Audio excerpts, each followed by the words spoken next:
Happy birthday to you. Happy birthday, dear Bob.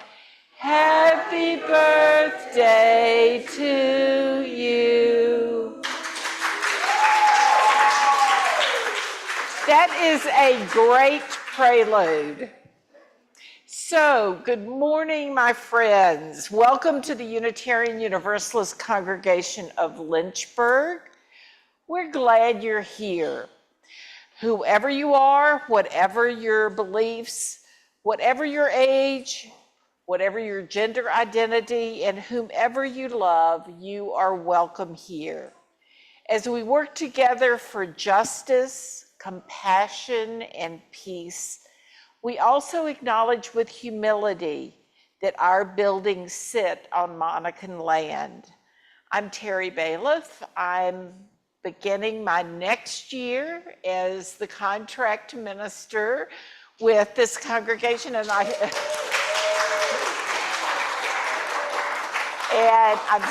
excited. So I share the ministry with all the members and friends of this congregation. So if you're with us for the first time on Zoom or in the sanctuary, we're glad you chose to be here this morning to participate in our service with or without music.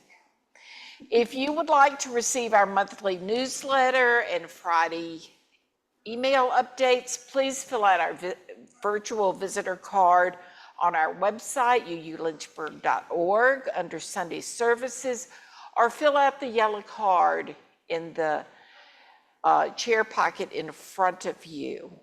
And then you can just put it in the offering basket when it comes around. So today at 2 p.m. in U House, David Wilson will offer a curated episode of Star Trek based on the theme freedom. So join us for a good discussion. If you'd like to attend on Zoom, please text or email me before 2 p.m. so you can join the group. You have a couple of fun announcements. I also have an addition to that announcement. If you want to join via Zoom, the Zoom link will be the same as the Sunday service link. David, can you say that one more time, please? The Zoom link for today's Star Trek service will be the same link that you used to join the Sunday service. Thanks, so you don't have to text me. Okay, good. Good morning. Good morning. Just a couple of quick things. If you have not registered your kids for religious education programming for the summer, I do have some cards with the link upstairs that you can use, and I also have some paper copies if you would prefer to just write it out. Also, just a reminder that youth group meets tonight at 4 p.m. and we will be meeting at Benny's Pizza to start our evening. And one last thing, yesterday we had a really wonderful celebration for Terry's ministry with us, and in Drysdale Hall there is a picture frame with a white mat around it, and we're inviting everyone to please just write a note of thanks or appreciation for Terry, and we'll leave it up there for a couple of weeks. And eventually there'll be a picture in it too, but for right now there's a really nice frame, and you can just sign that. So thank you. Thank you. Following the service, please join us for social time on Zoom and in Drysdale Hall, depending on whether you're a Zoomie or a roomie. Now I invite us to enter into this time and space. Let's just release our worries about our lives and the world by taking a couple of deep, slow, calming breaths.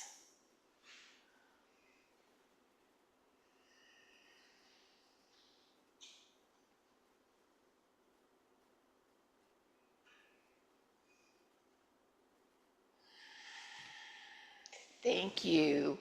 So this morning, Zoomies, can you say good morning to the roomies? Roomies, can you say good morning to the Zoomies? It's wonderful to be together through time and space. And as our chalice is lit, I invite us to join together in our unison chalice lighting.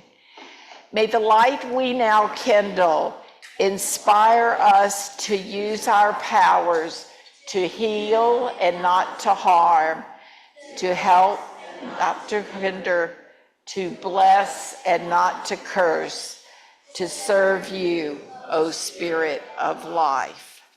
So, my friends, David, do we have hymn 300? Yes, indeed we do. You're just the best. So let's rise in body or spirit to share together hymn number 300.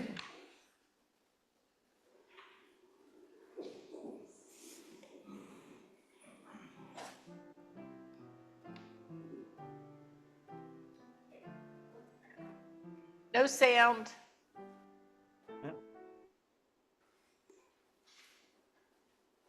Yeah, you'll have to talk with Chuck with that one.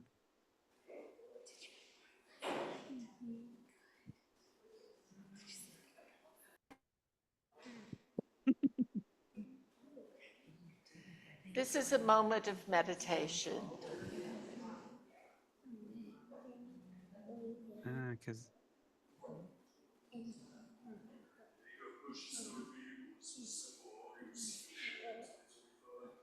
Oh.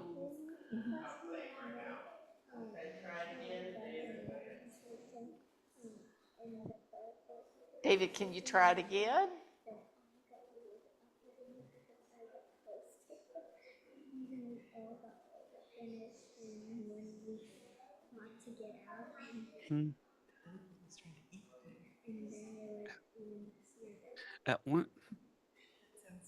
one second. Sorry. It says that pause. There we go. Share. Hello. All right.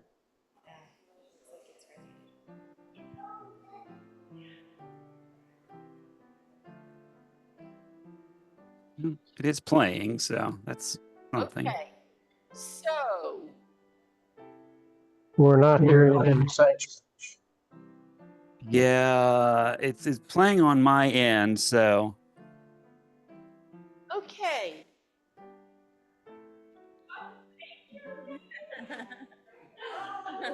Yay, Jan.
yeah. Yeah.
This is a story about a boy who was maybe your age, and he lived in a little village in China, and his name was Ma Liang. And he was a very friendly boy, and everybody really liked him. He was poor, and he also had a great gift. He loved to paint. This is a tiny little paintbrush, but that's all that could be found today. So he would just paint everything. He'd paint, pieces of paper and probably places that he shouldn't paint. Maybe he even painted on the dog or the cat. You never know. Or a horse, yes. Y'all painted on horses. Yeah. Yeah. Well, he loved painting so much that one night he fell asleep and had a dream. Have y'all ever had dreams? Yeah. Well, this was a very special dream because he dreamed that someone gave him a magic paintbrush. And so it was such a good dream, he remembered it when he woke up. And he went to his desk, and there was a paintbrush.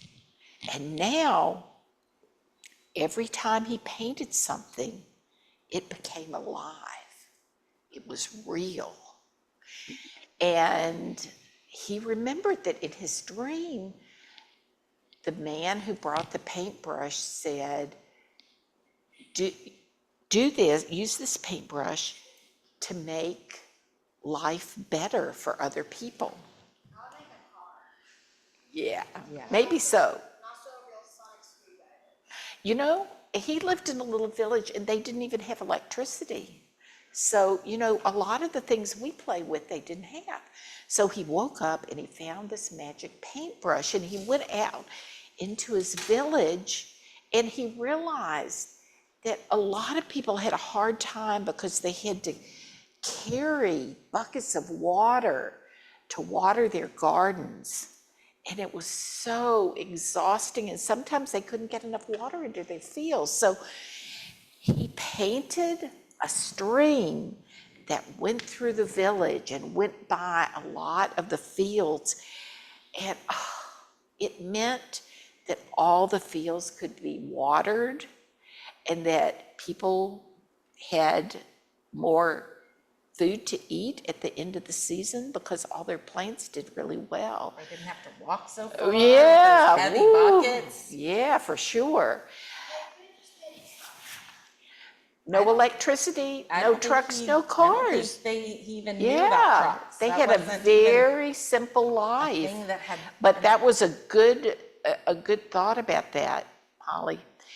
But also one of the things that he realized is he would watch people in the fields, and because they didn't have trucks or tractors or things like that, people would have to pull the plows through the field. That was really hard to do.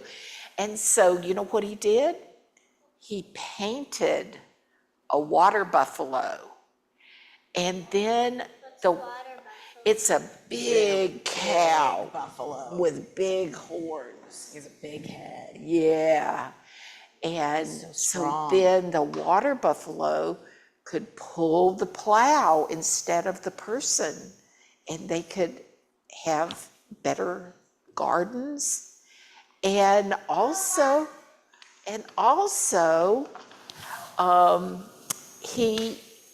if somebody's house was destroyed in a storm, he would just paint a new house for them and they'd live there.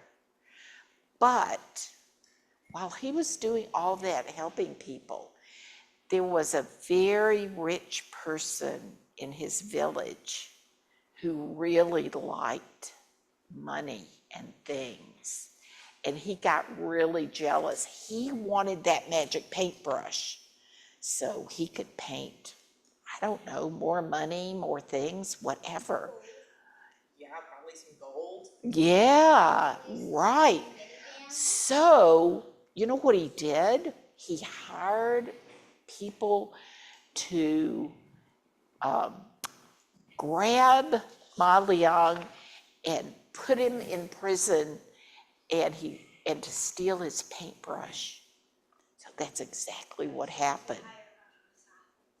Well, I don't think it was assassin because he wanted him to still be alive. He just wanted to put him in prison and he wanted to steal his paintbrush. So, you know, when the very selfish person who just wanted to get rich, when he tried to paint with the paintbrush, do you think things came alive for him? No. I think if he even I think just if only if he did what only if he did what The would boy. help people. Maybe so. If he tried to paint things that would Yeah. help, it might have worked for him too. Definitely. But he you was know, trying to use it selfishly. I know. So he brought Ma Liang and said, this doesn't work for me. You have to paint me a golden mountain. And Ma Liang was not happy because he didn't want to help this person because he wasn't very nice. So he said, okay, you know, because otherwise the guy would just put him into prison or back into prison. So he painted an ocean that came alive with waves and all of that. And then far in the distance, he drew an island. He painted an island with a golden mountain where the rich man wanted to dig some gold and bring it back so he could be richer. So the man said, build me a big ship. So Liang did that. And the man jumped on the ship and with a big crew and people to help him dig for gold, they set sail to the island off into the sea. That was a good idea. And But he's not mean. I didn't think of that. No, he's not mean, but he did get a smart idea.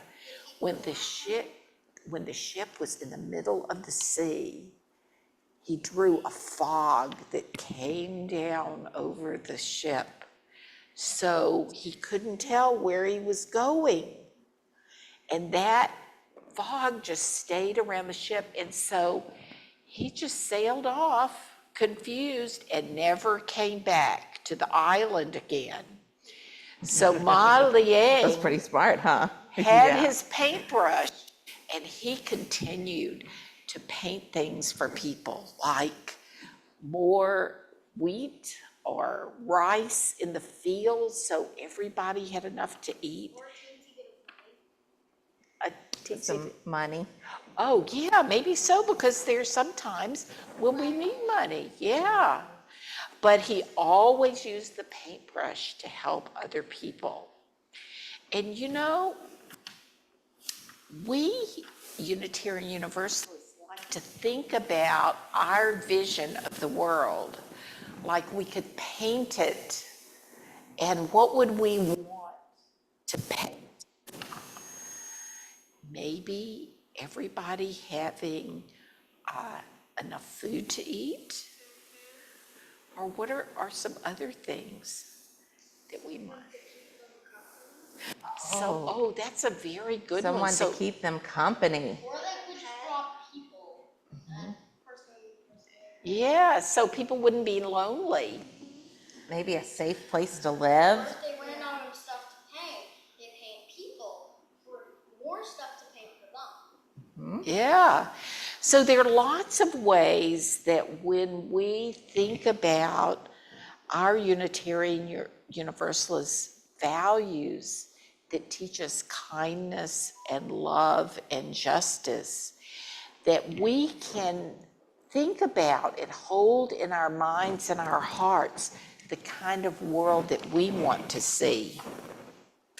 So, what are y'all going to be doing today, I wonder? We're starting our fun summer camp program in RE today. Yeah. And so today we're going to be exploring curiosity and wonder, which I think is going to go really well with our paintbrush story, because we're going to have to use some creativity to think of different ways to think about the values. So we're going to have a lot of fun today. We're starting 1, 2, 3. Fun camp 1, 2, 3. activities. 1, 2, 3. Fun camp in RE. So you can take the magic Yes, paintbrush with we you. need this magic paintbrush so we can paint some fun. All right? Can I? Yes, you can carry it up for me. All right. Okay. Are we ready to go? Let us sing them on their way. Last one there's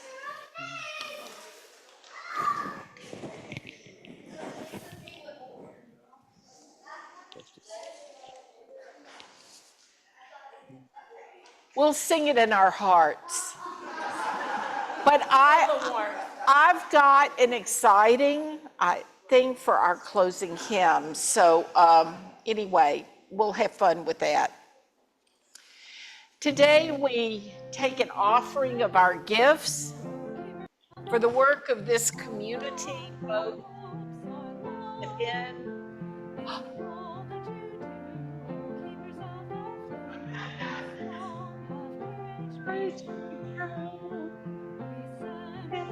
with you, keep up the flame, our thoughts, our hopes, our love, in all that you do, keep up the flame, strong, bright. And now we'll take an offering of our gifts. And if you are on Zoom, you can go to, wait a minute, I've forgotten, Venmo, or send a check to the congregation. And one thing I didn't announce is there's going to be a demonstration tomorrow morning at 9 a.m. I'll find out more information after the service and we can talk about it during social time. So thank you. Your gifts are generously given and gratefully received.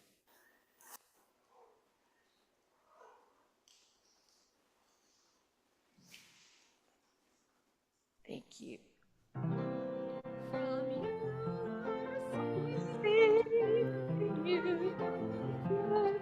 Together we share and practice we live. You are received.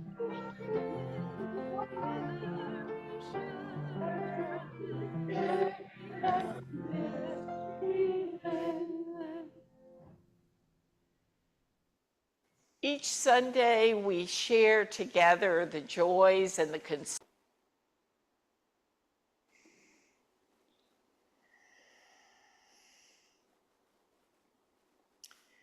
Spirit of life and love,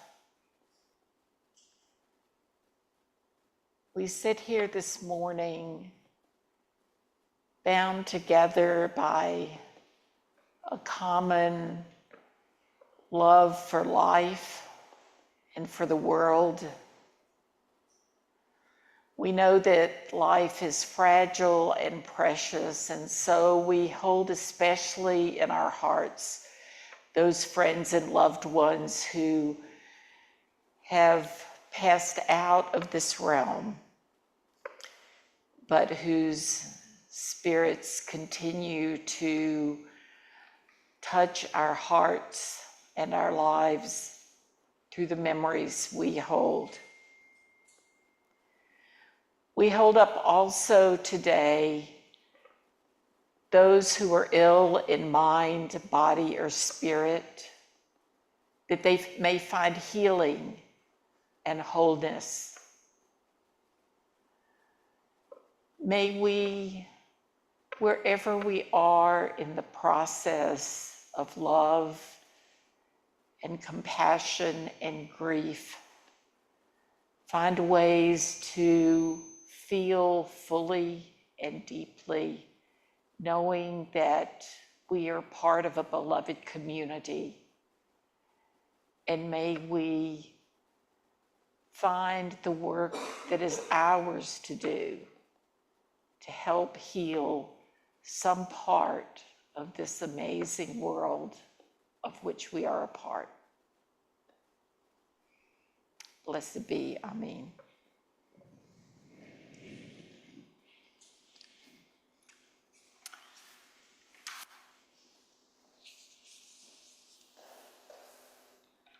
Thank you.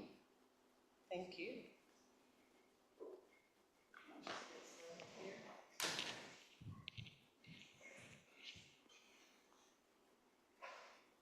Well, good morning.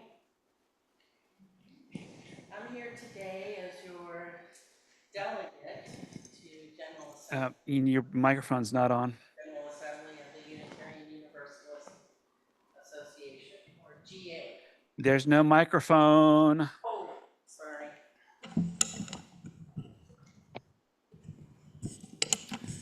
Thank you, David. I'll start again.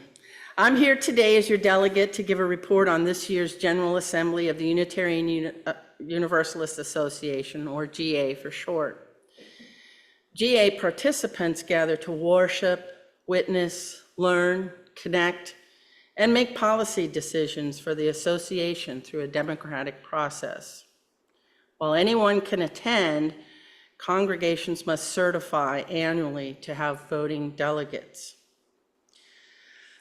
GA takes place over 4.5 days. Each day is filled with concurrent sessions for connection and learning. General sessions, I'm going to set my timer here.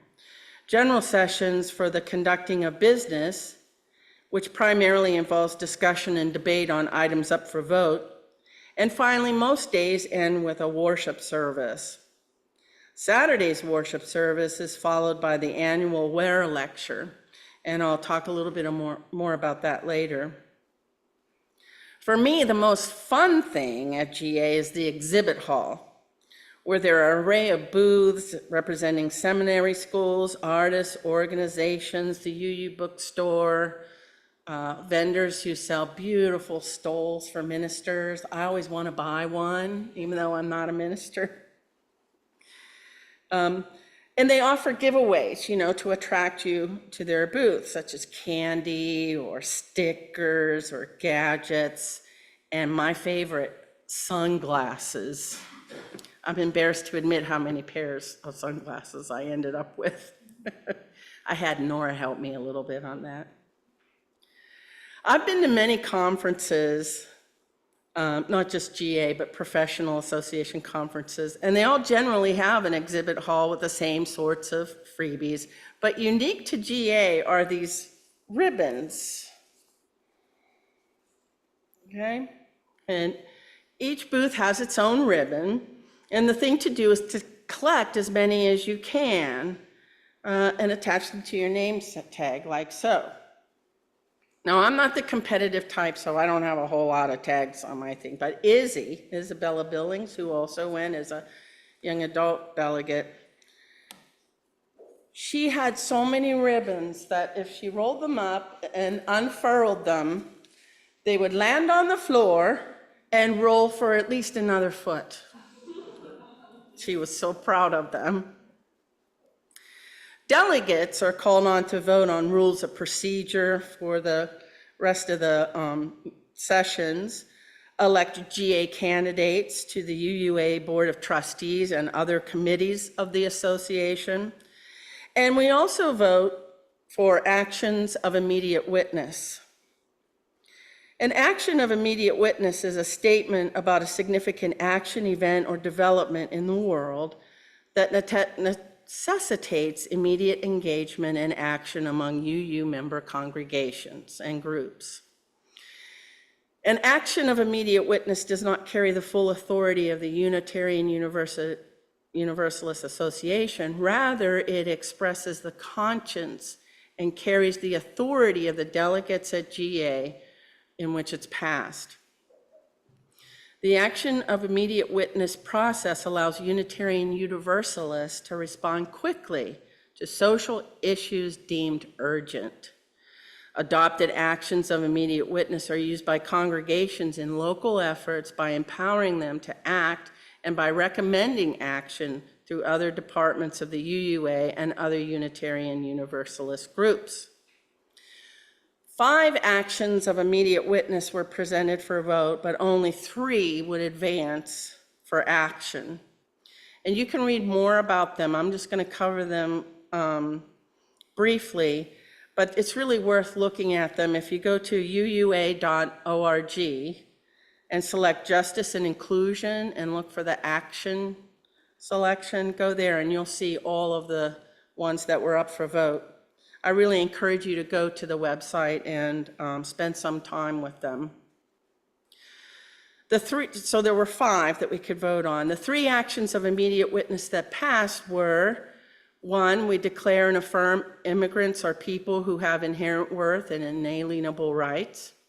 2, faithful defiance of authoritarianism, reaffirming our covenant for democracy and freedom. And 3, defending LGBTQ freedom amid funding crises, a call for global solidarity. The 2 proposed actions for immediate witness that did not pass were bringing a feminist and womanist lens to resistance and activism, and voter justice, racial equity, and local autonomy equals DC home rule and statehood for citizens of the nation's capital. So now let me talk a little bit about the actions that did pass. The first one, we declare and affirm immigrants are people who have inherent worth and inalienable rights. As Unitarian Universalists, we affirm the sacredness of every human being and our shared humanity across lines of culture, experience, and theology. Our faith compels us to uphold the inherent worthiness and dignity of all people, including immigrants, and to insist that they be treated with love, compassion, and justice. We reject the policies and practices that deny immigrants their basic human rights, especially the right to due process under the US Constitution and international law. Immigration is the first policy arena that the US government has chosen to test the extent to which people are willing to look the other way, as it escalates the use of authoritarian and autocratic measures to carry out its agenda. In recent months, we have witnessed escalating authoritarianism and autocratic actions, including arresting public leaders like the mayor of Newark for supporting immigration justice, seemingly to chill dissent, mass arrests, detentions, and deportations. And I should quote deportations because that implies deportation is a due process outcome. These are not deportations. These are the taking of people and trafficking them to other places.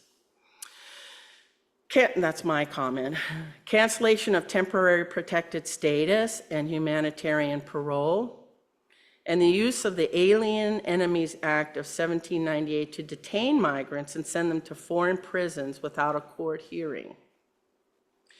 These actions dehumanize immigrants, refugees, and asylees and undermine the foundational democratic principles.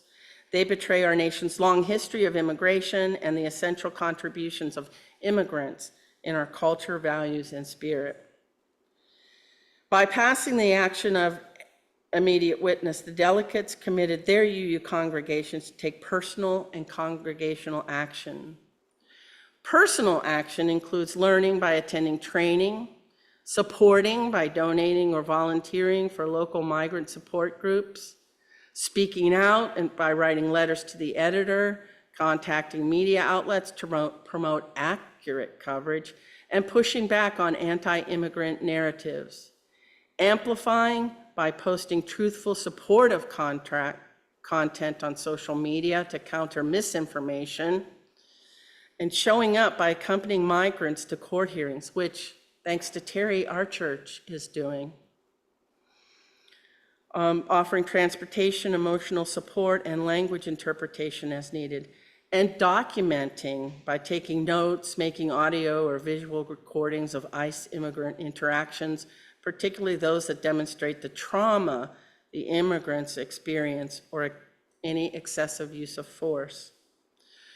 Congregational actions, which we are already doing, including educating through worship services, training sessions on immigration justice, seminars with speakers for immigrant-led organizations who can share their stories, partnering with local migrant and refugee organizations to support individuals and families, which Terry is doing for us, and fundraising to support local immigrant legal aid and services, and coordinating with other congregations to build a long-term, multi-faith networks of resistance.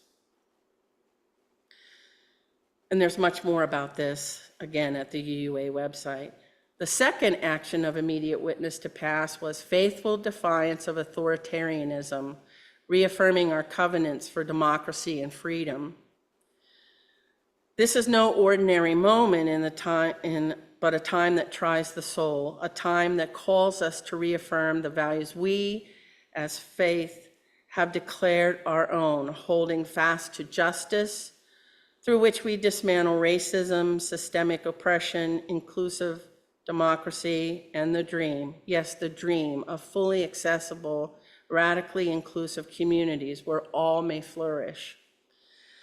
The pillars of justice, equity, democracy, and the rule of law are under siege from authoritarian assaults on the justice system and constitutional protections to the erosion of due process, freedom of speech and press, the values of diversity and inclusion, and from the unlawful deportation of immigrants to the weaponization of state power to silence dissent.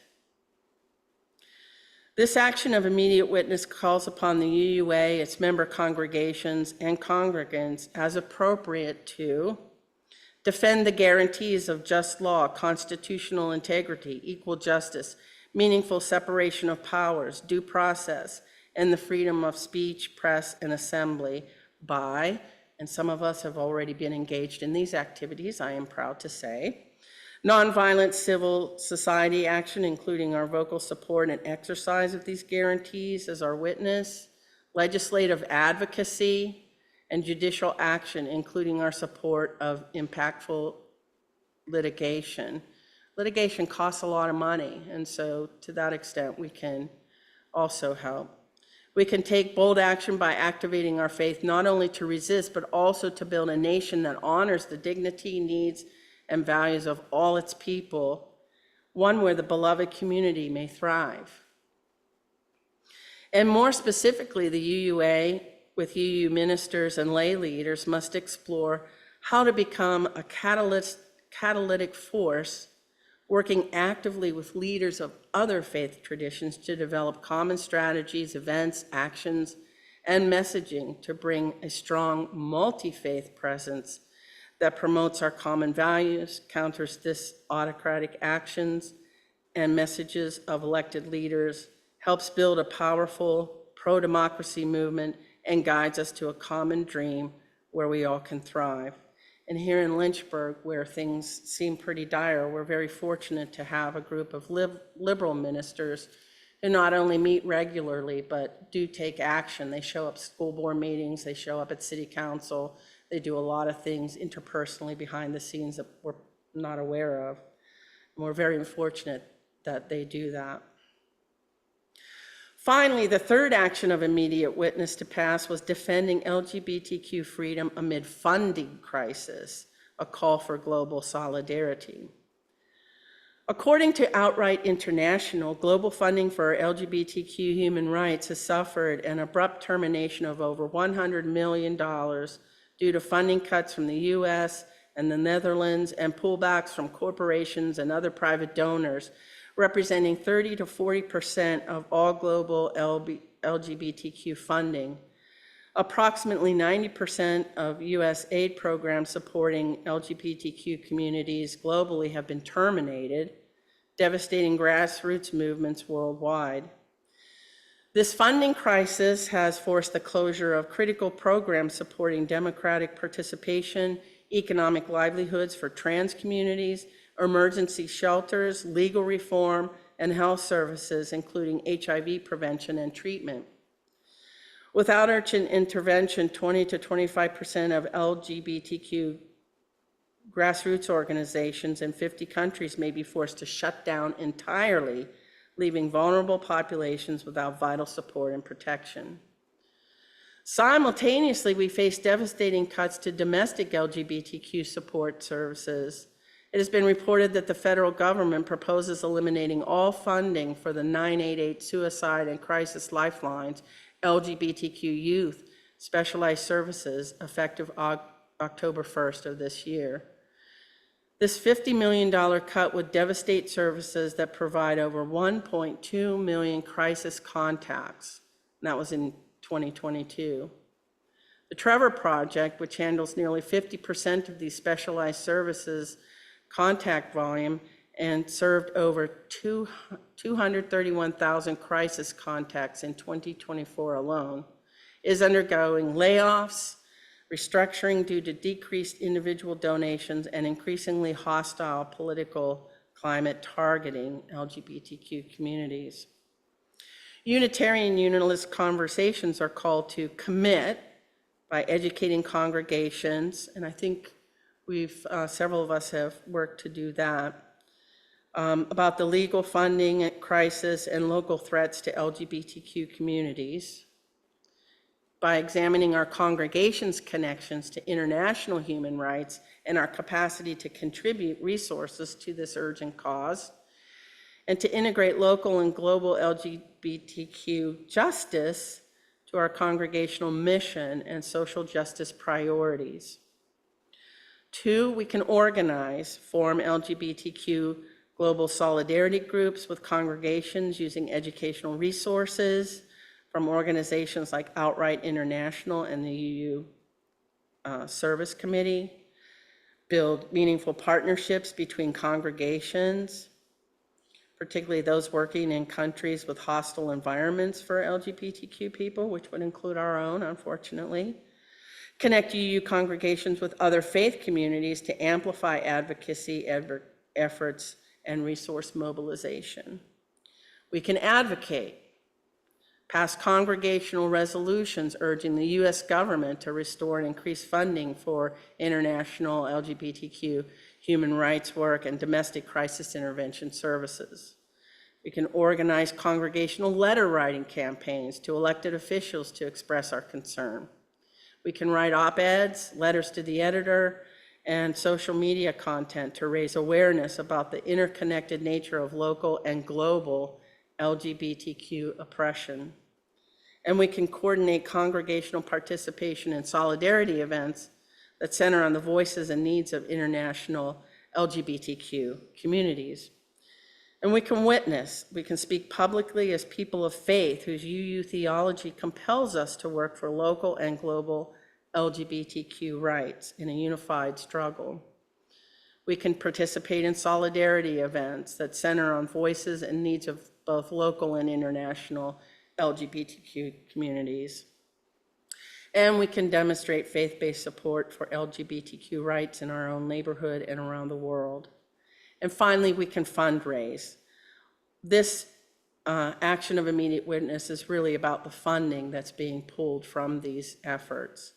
And so one thing we can consider is maybe having a generosity Sunday and choosing a LGBTQ organization like the Trevor Project that supports these and that can replace the lost funding that's very likely to go through. So those are the actions of immediate witness. The high point of GA is the Where Lecture. Each year, the UUA president and GA planning committee invite a distinguished speaker to present the Where Lecture, a high honor with a long history. Previous Where Lectures include Stacey Abrams, Krista Tippett, Cornel West, Mary Oliver, Kurt Vonnegut Jr., Julian Bond, Norman Lear, Shirley Chisholm, Saul Alinsky, Martin Luther King Jr., and Reinhold Niebuhr. This year's Ware lecturer was Imara Jones, award-winning journalist and trans rights activist.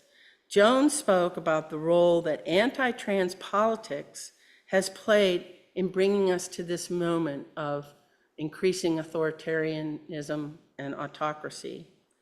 I can't do an adequate distillation of her talk in the time remaining, except to say that the moral of the story is there's no way to save democracy without standing up for trans rights.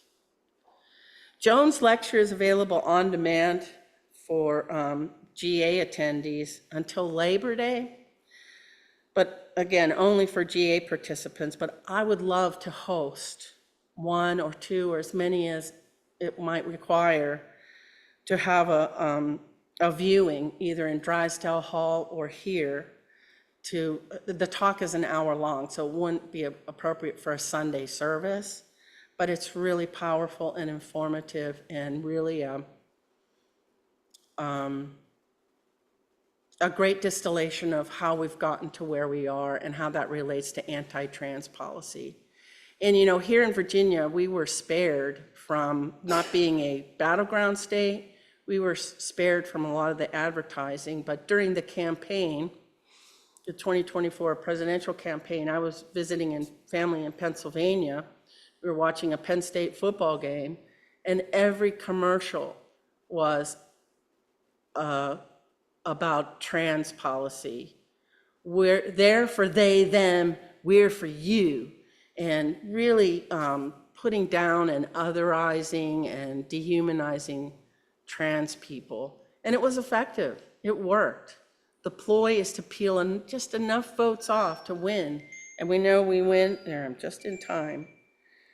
We win elections. Elections are won by very small margins. So if you're interested in that, and I really do highly recommend watching it, I was just so inspired by it. I've already seen it twice. I'd be happy to watch it again with you and maybe have a discussion afterwards to talk about it. Let's get together and maybe set up some dates. Could it be So I'm out done of on- time, so I'll wrap up with one other exciting bit of news from GA. There is a soon-to-be-released UU hymnal, and based on the sampling of songs that were performed during a Saturday night hymn sing, I think our congregation is really gonna like this hymnal. The songs are easy to sing, they're upbeat, the tunes are catchy, and maybe you'll like this or you'll hate it, but for me, they're the closest thing to gospel without being actual gospel. And sometimes I miss the old gospel songs of my Christian upbringing and regret that many of the songs in our Unitarian hymnal are so difficult to sing. So I'm looking forward to the release of this new hymnal, and I think it'll be really help us with our congregation so that even when we don't have an accompanist, we can sing them a cappella. They're that simple and that fun. So that's my report. There were other sessions I went to, one on growing a congregation and ideas for being more welcoming as a congregation, which I'll get into. I think Courtney attended that, so she'll talk to the Connections Committee about some of those things. But it was really powerful. I thank the church for sending me there. You know, we have a tight budget. It doesn't have a lot of room for things, but it did pay for my admission into GA. I hope I represented us well. I think I did. And I certainly got a lot out of it. So thank you very much.